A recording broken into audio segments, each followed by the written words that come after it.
And though we knew very little about the virus in those early days, here's what we did know. We knew that Secretary Kim Malcolm-Risden and her team at the Department of Health were among the very best in the country. We knew that we had some of the finest medical professionals in the country, and we knew that together we were going to find a way to get through this.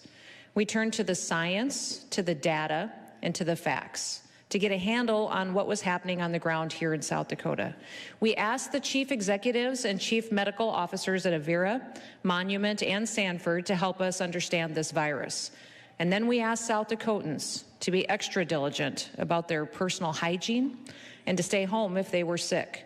For 2 months, we held nearly daily press briefings to share all of the information that we had about this virus. In other words, as a community, we got to work. With the help of our medical professionals and the South Dakota National Guard, we ramped up our hospital capacity. We started finding ways to get all of our supplies distributed. Our schools moved to an online instruction model, and our restaurants, our cafes, they moved to curbside pickup. Our people social distanced, and in many cases, they stayed home.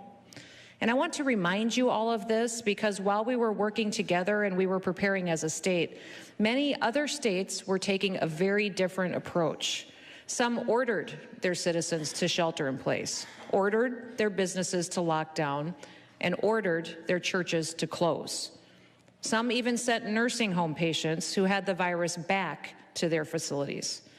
The mainstream media told us that these steps had to be taken to slow down the spread of the virus.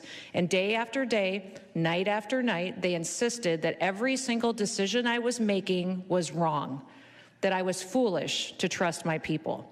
And I was even sillier to respect the oaths that I took. They told me I should shut my state down. Now, as all of you might imagine, these last 7 months at times can get a little bit lonely. But earlier this week, one very prominent reporter on the national level sent me a note that said, "Governor, if you hadn't stood against the lockdowns, we'd have no proof of just how useless they really have been." The work of what we are doing wasn't just about me, and it wasn't just about you. It was about the team at the Department of Health, the countless medical professionals across the state. It was teachers, law enforcement officers, grocers, small business owners, moms, dads, grandparents, you name it.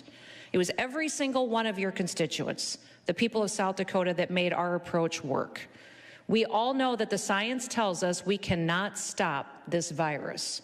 Our goal from day one was to slow down the spread and to free up hospital capacity for those who need higher levels of care, and we accomplished that. Even with a recent uptick of cases across the Midwest and South Dakota, only 10% of hospital capacity is taken up with COVID patients. And according to the senior leadership at Avera, Monument, and Sanford, they have greatly improved treatment. Today, most of the people who are hospitalized for COVID are not getting as sick. They're not staying as long in the hospital, which is outstanding news.